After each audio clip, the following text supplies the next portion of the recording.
called Cup of Charisma. I started it 2 years ago, and it was I started it as a creative outlet. So my background is in public relations. I currently work in social media at Integrate, which is right down the street. But we handle social media for different clients, and what I wanted to do was have my own outlet where I can share my own message.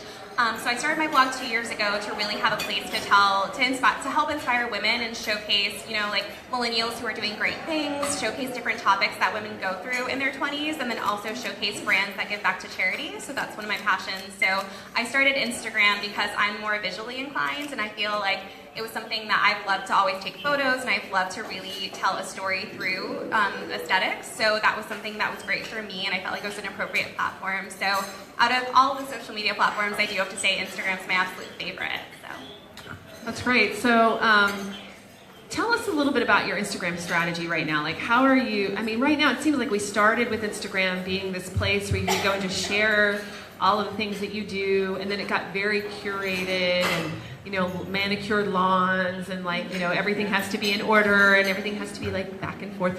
So talk to us a little bit about your current strategy and sort of why you're landed at that point. Absolutely. So as you guys know, I'm sure if you look at Instagram, you see these beautifully curated photos. They're edited properly, they're flat lays, and they're all symmetrically perfect, and that's just kind of the way that Instagram has been going. So if you do look at my own Instagram, you'll see that in my personal branding, I have a certain aesthetic where I like to have the bright whites, I like to bring in some colors, and I do like to keep things very curated and formal. I think that Instagram's a place to really show your visual strength. So if you do have a blog or if you have a business, it's finding those unique angles and unique imagery to be able to bring that to life. I use Instagram pretty much daily. I try to do it multiple times a day. It's ideal to do it, I'd say twice a day is great. Sometimes I get around to once a day, but what I try to do is I'll have a stockpile of images from my blog. So if I do a photo shoot, or if I'm working with a brand, or if I have really great images that are just places around Houston, I'll keep a Dropbox where I can just put those images every day. I'll post a different one.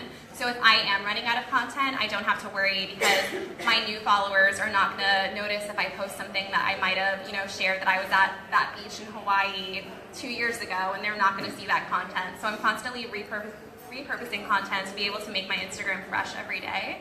And I'm just not trying to find the perfect image always. It's just kind of about creating that stockpile of images that you can go to and you can feel comfortable using. I think that's been really helpful for me.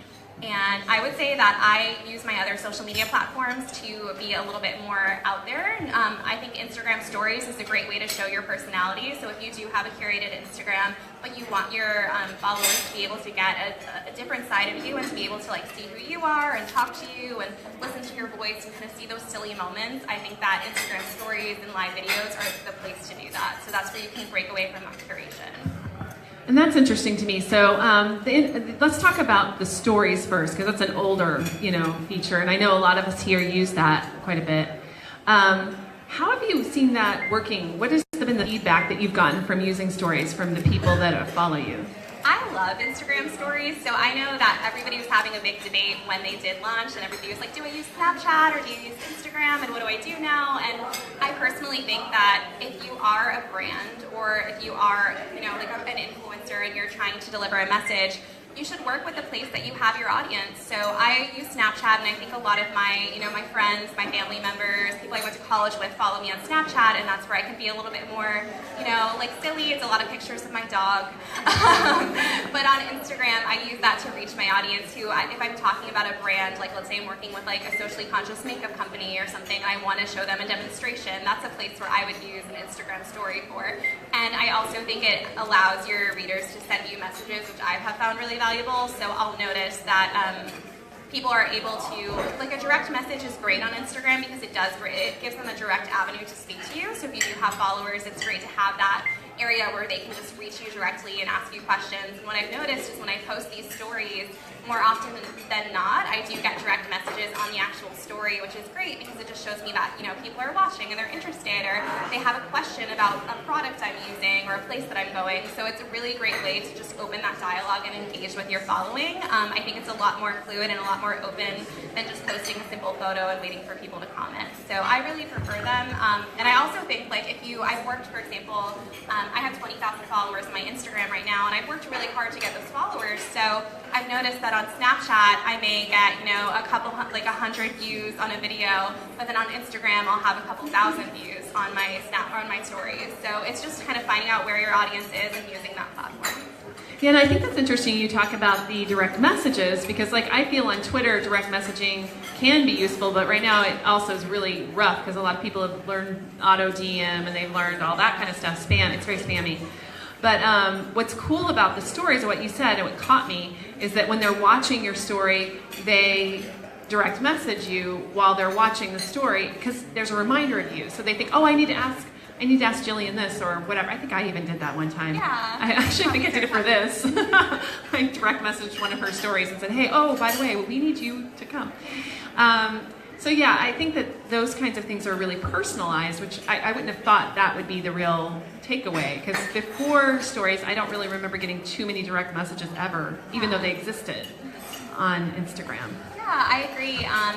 Direct messages, it's not like any of your followers on Instagram would really ever direct message you. It was a lot of things where like brands would come and send you maybe like an inquiry to work with you, or if you're a business, it might be people who are like interested in like purchasing something, which is great, and you want those customers there and you want those readers there. But I think it's just opened up a platform for you to be really personal and for people to get you to know you in a better way. Also, a question about that. Do you get, there's not as many links, obviously, on Instagram, which is, from the marketer's point of view, is one of the difficult things. How much traffic would you say that your blog gets from your Instagram? I get a decent amount of traffic. I will say that there always has to be a call to action there. So some different things that you can do. So how many people have a site that they're trying to drive their Instagram to? Like, do you try to drive it to your business or to your blog? So a decent amount. So what I always recommend doing is doing some type of call to action. So obviously you would want your URL and your bio. And in my caption, if I have some exciting news to share, I'm always kind of leaving room to the imagination so that my readers can go to my blog to figure it out. So I'm like, great collaboration on the blog today, like find out more details, or just did this really cool thing, like find out the full story on my blog. And then I always call out like link in bio, just because we know that the bit.lys don't work, and we know that the Instagram links don't work in captions, unfortunately, but it's a really good way to just get people to direct back to your blog. So give them a little bit of the story that you want to share, and leave room for the imagination so they do go through and click to your website. And then obviously you do want to make sure that your website is mobile friendly, because they are looking at it from their phone, as most people are. So if you do have a site, you do want it to be. And you changed the link. You changed the link to go directly to that blog post for that day? Yes. Okay. So that's what I personally like to do. If I have a certain blog post I'm trying to share, I will set it to that blog post. If I don't have a blog post that's up, or if I just want them to go to my actual page, I'll switch it. So I do switch mine every week, basically. So anytime I have a new post go up or a new message to share. That's great. So let's talk a little bit about, I like the tip that you gave about having a repository of photos, because how many photos do we take as we snap around, right? And like taking those and actually putting them into an actual folder that says Instagram, that's helpful, super helpful. So what's another thing that you recommend for brands and people that, maybe aren't as visual? You're very pretty, and, you can take pictures of yourself, but, what if you aren't really comfortable with like a bunch of selfie kind of in fashion pictures, or, your brand? You're a more B2B brand, or a more, boring brand, I hate to say, but something like that. Well, believe it or not, so at Integrate, where I work, I actually have 5 social media clients, but 2 of them are B2B businesses. So I'm used to kind of making that content, and sometimes just because the business isn't, like trendy or sexy, it doesn't mean that it can't be interesting for Instagram. So ways to highlight that, what I would recommend to do if you are, a company that is a B2B business, maybe you highlight different things like the company culture in your office. So find what like the story that you want to tell. Like I know one of my clients has a really strong company culture. They just renovated their office, and they're like a fun group. So we're trying to tell more of a story and get them to take pictures of like their employees, or they have a little like a mascot. So we've been trying to like stage the mascot in different weird places around the office. And there's just so many things you can do. And then also people love, and I know that, they may seem like they're played out, but people love quotes. and that's just something that's like always been since Pinterest and on Instagram. So if you did something branded from your company, whether it's a Motivation Monday post that's branded from the CEO and some inspiring quote on how he or she, gets through the day or climbed up the business, I think things like that really can help tell your brand story without having to be you in front of the camera all the time. And then also just getting like pictures of where you are and things that you're doing is really helpful as well. So I'm going to ask you a very personal question for a friend that maybe wrote a book about like with 140 Twitter quotes. They could take those. They could take that book and like maybe make a picture for each one of those quotes, and then make them into like that. Make that book live into Instagram or something like that. Absolutely. And you could also use it on Facebook. You could use it on Twitter as well, right? Yeah, definitely. So could you talk about cross-purposing a little bit? Yes, of course. So just because something lives on Instagram doesn't mean it has to stay on Instagram. I always like to cross-promote. So what I'll do is I'll usually try to get, if I'm on Instagram and I post something and I want people to go to my blog or maybe follow me on Facebook, I might put a caption that says like, are we friends on Facebook yet? Like, follow me here. Or, like if I do want to get people onto my Snapchat, because that's a platform that I struggle with because I do have a lot of personal friends on there, but that's not where my blog audience is. So sometimes I'll leave something on Snapchat and I'll say, I'm here today exploring this venue, like follow me on Snapchat, and I will see a boost. So there's ways to kind of cross-promote your networks, and then the same thing goes with content too. So just because you share something on Instagram doesn't mean that it can't be shared on, your Facebook or your Twitter. Or what you could do, like let's say you have a really, like if I go to an event or something and I take a really great photo and I want to curate that picture and make it perfect for my feed, then I can share a behind-the-scenes photo on Twitter or somewhere else and kind of do live coverage of the event. And I'll know that when my people go to Instagram, they'll be able to see that, that image or. Yeah, that's great. And you said live coverage, so that brings me to another question I had, which is there's now 3 ways that you can share video on Instagram. You can upload a little link for about 90 seconds. Is it 90 seconds now? Yeah, 90 seconds. You can do live streaming, or you can do stories with some video / photos. Can you tell me how you would use each one of those differently? Yeah, so I personally think that let's start with live streaming because that's the newest thing and it's probably the most exciting right now. So live streaming is very similar to Facebook Live. Has anybody in here Facebook Live before? I'm pretty sure we're doing it right now, yeah. Okay, hi Facebook. Anyway, so it's just like a Facebook Live, and I think that one of the powerful things about that is because you can go on Instagram, and I saw another blogger do this recently, but I think this works for businesses. I think it works for pretty much anybody in the field who's really trying to market themselves. But I saw a blogger do a Q&A on Instagram Live. I thought it was brilliant. And so she promoted it in advance and told her followers, like, hey, I'm going to go live at this time. Like, come, hop in, ask me your questions. I'll answer anything. Just let me know.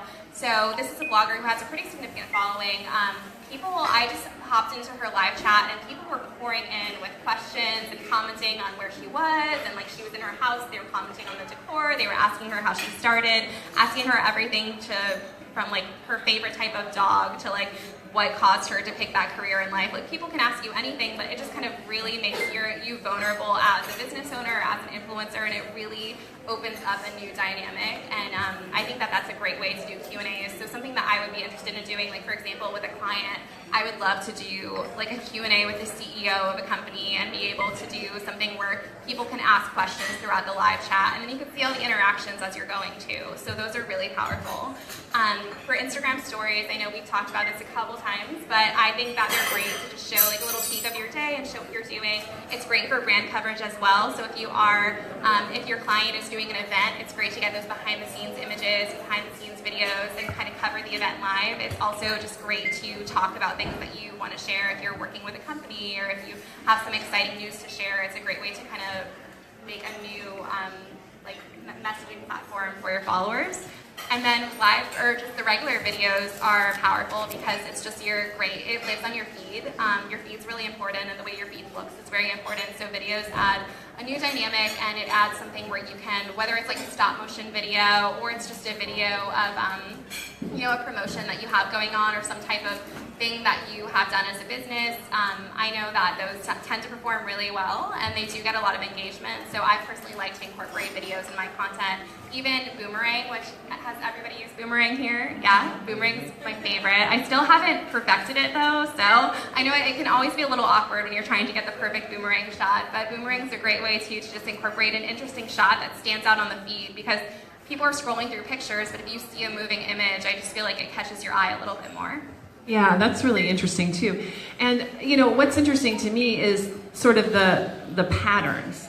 So there are some tools, right, to help like lay out your patterns. Could you talk a little bit about the tools of the trade? Yes, so I am a huge advocate for planning your feed. I think that it's nice to have some spontaneity, but I think that having a curated look is really important, and to be on brand with whatever you decide to do visually is important. So I recommend, if you are trying to go for a certain look, if you like brighter tones, or if you like kind of like cool grays in your photos, you should create a certain filter using whatever app you choose. I'll share a couple of my favorite ones, but I personally love using Snapseed. I think it's great. Yeah, so Snapseed's great because if you're, when you're taking a photo and you get those frustrating shadows, or there's like darker images and you're just like, man, I just want to take this flat lay and I can't get it perfect. And so Snapseed lets you actually edit spots in the photo. So you can brighten certain areas, and it's been really helpful for me. Another one that I love to use for photos is Color Story. So really fun filters on that one. And then I recommend, if you have a certain aesthetic or look that you want to have, ViscoCam is great, because you can actually use a filter and save it, or you could create your own filter. And Visco's too. VESCO. Oh, not VI, so VESCO. So yeah, so step one would be getting your look, your filter, and your style down. And then step two would be actually planning your content.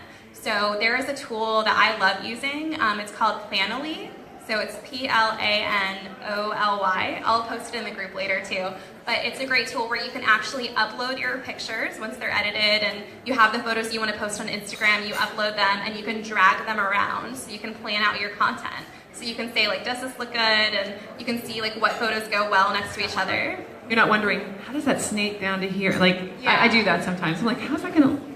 Exactly, and you're trying to plan, and sometimes people try to do really interesting things with their photos where they'll group them together and you post one after that, and it kind of messes up the whole thing. So it's just a great way to visually see like what you have going on, and you can plan your content that way. It also has a scheduling component, which is really helpful. So it will, you could kind of queue up your content, and then it will remind you to post it at that time of It's day. not free though. So. It's not free. There's a free version that's limited, and then they have some different platforms where you could get like a solo account is for one account. It's I believe it's only like $5 though, I want to say. Don't quote me, but they have different packages. So if you are an agency, for example, and you have several social media clients and you think that it would be valuable, then you can get like a premium account and have 2 to 3 or 4 accounts on there. So Great. It's a great tool. And the other component that I think of when we think of Instagram is hashtags. So for today, by the way, we're SMBHOU. This is our hashtag. So make sure you're using that today if you're putting anything on Instagram specifically and on Twitter.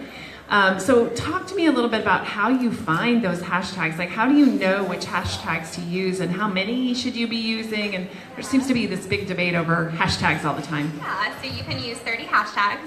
And what I do to find them is I basically look for people that I follow and people that I admire that are in my field. So there's several different ways to find hashtags, which we could talk about, but my first avenue is always to look to your current following or the people you aspire to be like on social media. So I'll look at other successful lifestyle bloggers, and I'll say like, well, she's really great interactions on her photos, like her following grew so quickly, like what is she using? Like how do I become like that? And so I'll go through, and usually what you'll notice is most people will use their the first comment of their post. They'll put their hashtags.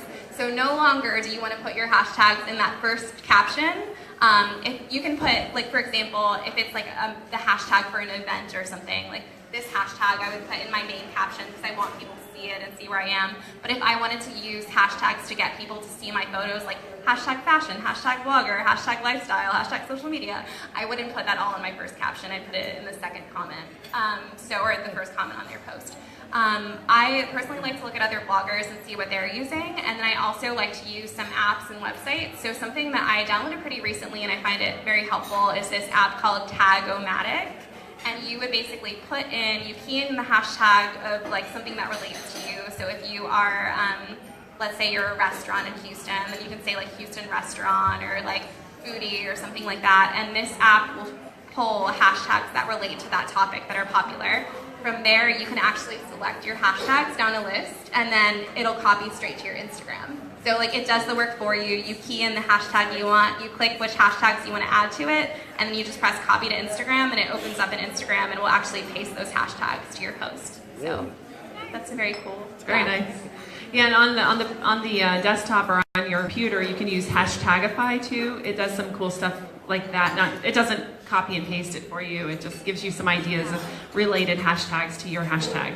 And then, has anybody used the search feature on Instagram? So if you search a hashtag, it'll say recommended ones on the top that are similar to yours. So if you search, foodie, it might tell you like hashtag, foodstagram, hashtag, food porn. So it'll recommend ones that are similar to those. And as you start typing, it'll also tell you, I'm sure you've seen this, it'll tell you how many people are using that tag. So that is useful and helpful. Yeah, but you also want to use hashtags that are popular, but you also want to use ones that are very unique to what you're talking about too. So you want to make sure that, for example, I know something that I had struggled with before is I was using a lot of hashtags related to bloggers. And I was just like, well, if I use only hashtags related to bloggers, like the only people who are going to follow me are a bunch of bloggers, and that's not what I want. So I started to have to look for other ways to use hashtags that incorporate what I write about and what I do or what was in that photo. So I do recommend like making your hashtags very specific too, and really trying to find what's not just in the photo, but what's your overall message that you're sharing. Yeah, that's great. And also, one of the things that I found really helpful is when you're using hashtags to click on the hashtag after you post on it, and then go and look and see who else is posting on it at that moment, and start to like and comment on the ones that you like of theirs. So it's kind of reciprocal. Yeah, engagement breeds engagement. So I am like a huge fan of doing that. I think that everybody should make it a practice to just, if you're at a certain event or if you're using a certain hashtag, don't be afraid to just hop into the hashtag and take 2 minutes to just like 20 photos maybe, and just scroll through or comment on somebody and say that you really admire what they posted or you like what they're doing, or something to start that conversation, because engagement does breed engagement. So that little comment is going to make that person's day. They're going to come back to your profile. You're going to have this beautifully curated feed because you're going to be using Planoly, and they're going to want to follow you. So that's kind of like how the path goes. And then of course, if you do like somebody else's photo or comment on their photo, they are more inclined to reciprocate. There's an unspoken etiquette on Instagram, I've noticed, and it doesn't always happen, but I think that a lot of times if somebody who's in your field or somebody who's like admiring your stuff does come and take the time to leave a comment, that's time that they're investing in you and your project. So it's nice to be able to reciprocate when appropriate, and to go back to their page and comment on one of their photos, or check out what they're doing and write, or at least write back to them. So it's all about that two-way conversation. I think more people often than not forget that Instagram is a two-way place. It's not just there to post photos and have it be your visual diary, but also there to really be an avenue for speaking and engaging to potential, clients, readers, followers. And that actually brings me up to the next thing, which is the new features, because also with that, you were talking to me a little bit about the new feature of liking a comment. So can you talk a little bit about that? So helpful. Yeah. So if you guys have noticed, when you upload the new Instagram, if you haven't already, there's a feature to like comments.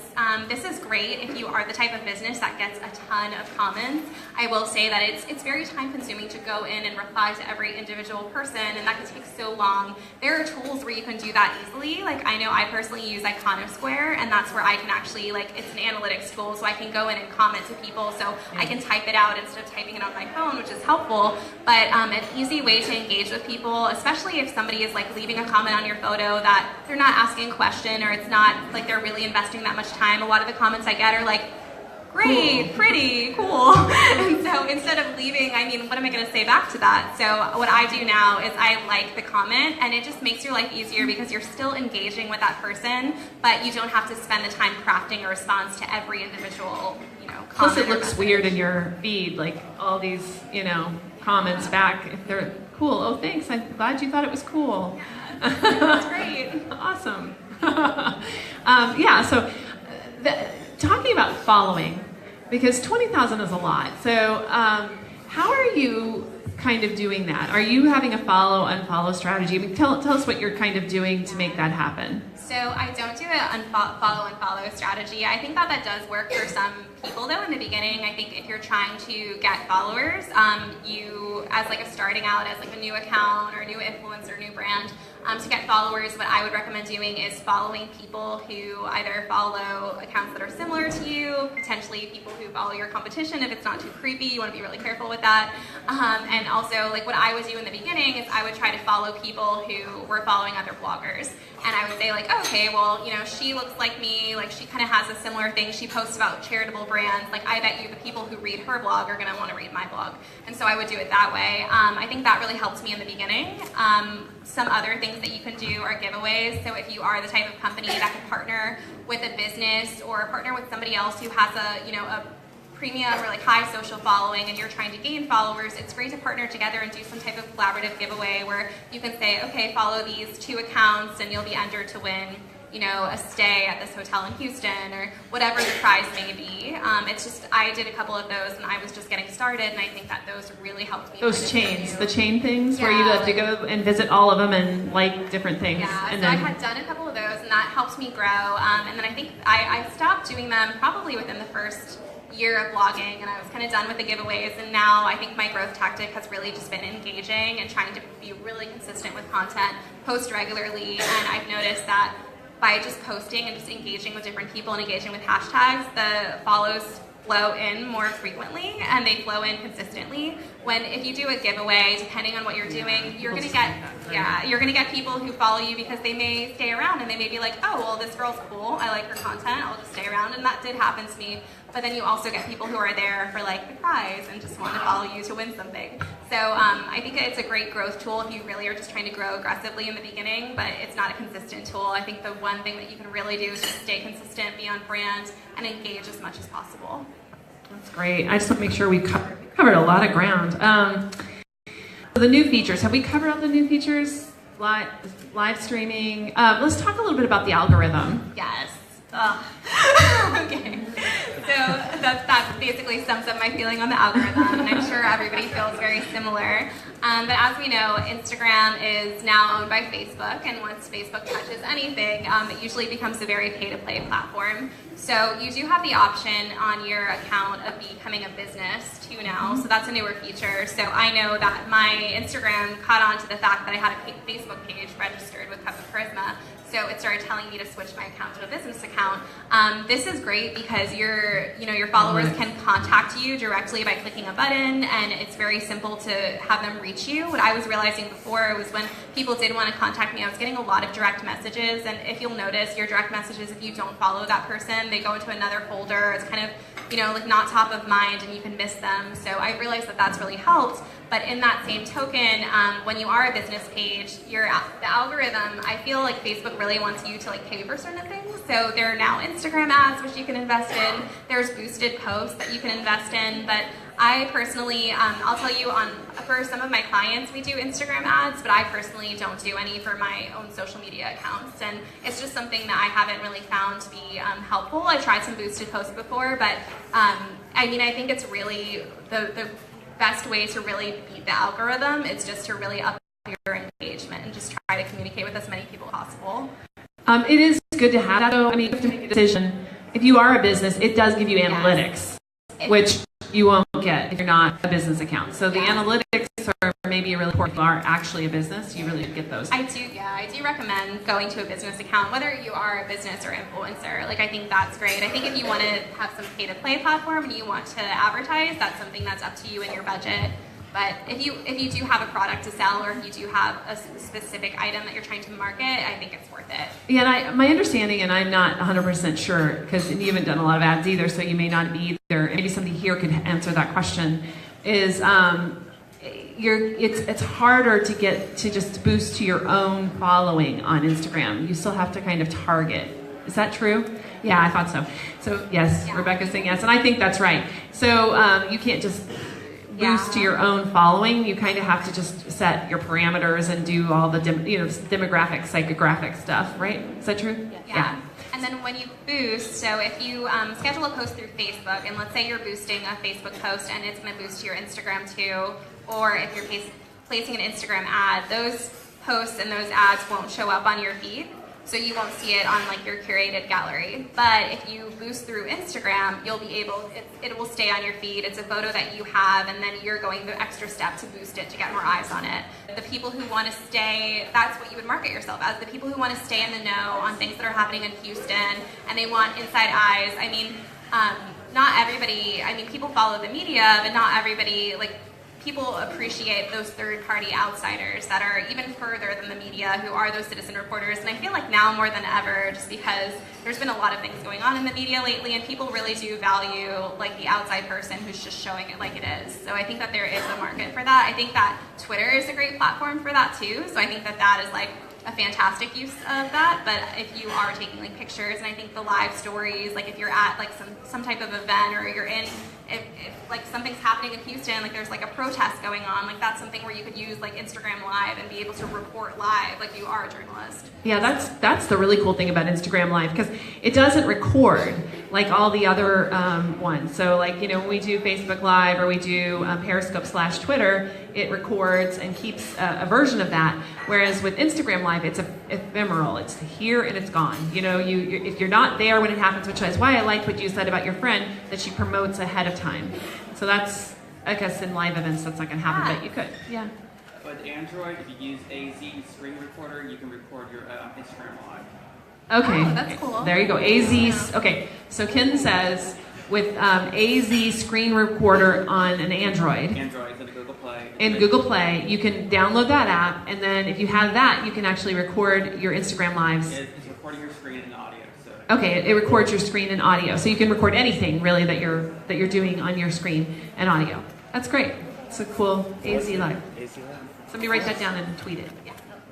With regards to hashtags, is it sort of best practice to, you know, suppose you want a unique hashtag that relates to your own business, is it kind of cookie to use your business name in your hashtag, or is that incorrect? Can you use your business name in your hashtag? I think so. I think that you can use your business name. I don't think it's a problem to do that. And I mean, if people are looking for your business, depending on the type of business you have, and if you're just going to use the name, I don't think it's a problem to use it in the first caption either. I know some people like to keep their hashtags separate, but if it's just for branding reasons, I think you could use it. It's something that I do, and this is great for brands and, you know, like influencers alike. But even if I'm like, because I treat my blog, I mean, I work a day job, but I treat my blog like a business. So what I do is I have hashtags that are unique to certain things. So if I'm traveling, I'll do like hashtag Cup of Charisma travel, or, you know, hashtag Cup of Charisma home. And that's It's almost like categories on a blog or exactly. something. It's almost like categorizing your photos, and then when people look and they click on that hashtag, like they can see all of my travels or all of my, so even if your business has something like that, where they have like a specific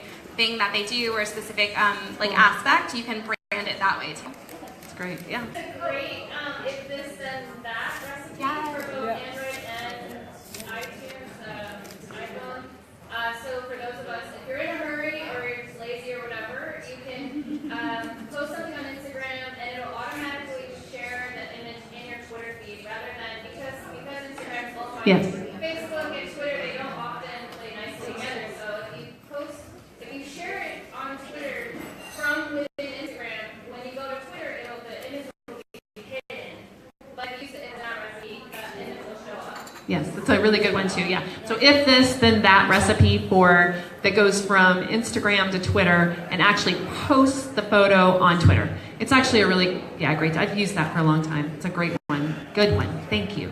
Yes. So if I was creating an Instagram page for a retailer, what would be some of your first steps that you would take? As far as Instagram page for a retailer. What kind of retailer? just like shoes or. Oh, you're in good hands with Instagram. Yeah, well, you're going to have a great audience, because people look to Instagram for that type of content. People on Instagram, I feel like there's a lot of topics that do really well, but fashion does extremely well on Instagram. So I think you would have to take a couple of steps. So your first step would be to gather some images. So I would make sure to have, at least, if you're launching this Instagram account, I would recommend having a content calendar. And I think that that's helpful, whether it's I feel like there's ways that you can deviate and be more spontaneous, but I think that for a brand, you should have some type of calendar where you know what you're going to post on certain days. I would recommend getting a stockpile of images. So try to How many? I would say starting with at least 2 weeks of content. So what I will do, especially if it's with a brand, I will tag the brand. Sometimes if I want them to share my content, because obviously like I'm trying to get my items shared as well. Because, Oh, yeah. okay. I'm trying to get my items shared as well so that I can grow and that more people can see my content. So something that I might do is I might tag the brand in a photo or tag the person in the photo that I'm trying to reach. I'll tag them in the caption, and then I'll use the hashtag as well. So. And speaking of sharing content, other people's content, could you talk a little, because that's not super easy to do off of Instagram. So, and it's also a little bit scary because, like, are you supposed to or not? So, could you talk a little bit about sharing content or not? If you're a brand and you are wanting to share somebody's content, always ask permission. That is the biggest thing that I can stress. It really does get under people's skin sometimes if you are a content creator and you work hard on creating this content, and you know it's really important to you. So to have somebody kind of take it off your page without asking can be very personal to people. So I, for one, I've had it happen to me and I don't really have a problem with it, but then I've also had people take my photos off of Instagram and add text on top of it and use it for their own marketing. So it's something that you always want to ask. People are steaming over here. So you always want to ask and make sure, even if it's just as simple as reposting their photo, if they tag your brand or if they want and there's to share apps for reposting. So how do you feel about those apps? I like it. So I use, from a client stance, for one of my clients, I used Repost, the Repost app. I paid that, I think it's $1, so you can pay to remove the little tag on the bottom. I personally like to remove that just because I'm more about aesthetics. So if I am reposting something, I like it to be clean. And I think it is worth it if you want to give that person a shout out and you're not worried about that little tag. I think it really depends on your brand and what your style is.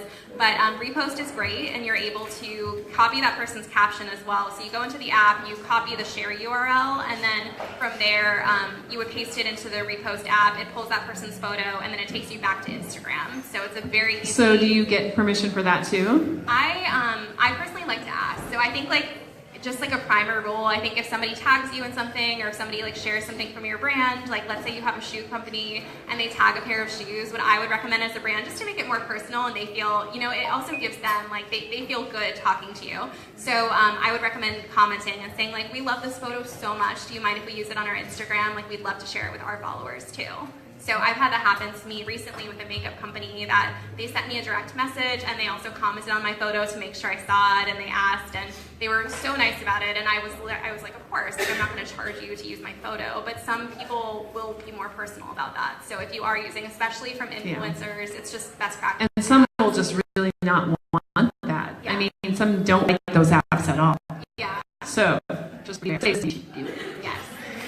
We are out of time. And I am so glad that you came. Thank you, Jillian, very much. Could you give her a hand, please? Thank you very, very much. Also, if there's anybody here that wants to talk about jobs, please come up right now. And I know that Mary Beth wanted somebody to do a job for her. Is anybody here a Google Apps expert? Aren't you? So yeah, you got your Google Apps expert right there. Yeah. So she needs you, desperately.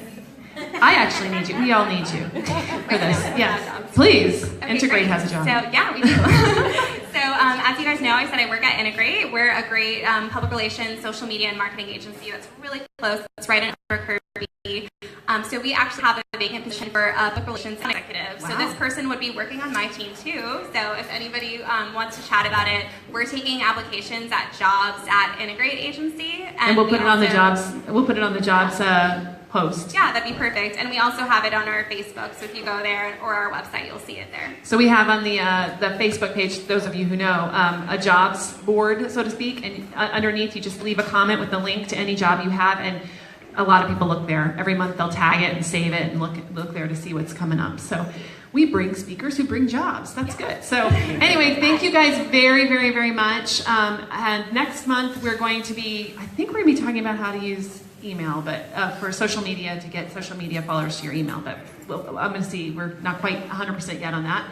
And then the month after that, we're going to do a Twitter chat extravaganza with 3 of the most amazing Twitter chat people in the universe. One here, and Christy's not here today, but she does a Twitter chat on Snapchat, and then we have Anne, which is in this corner over here, and she does another Twitter chat more on the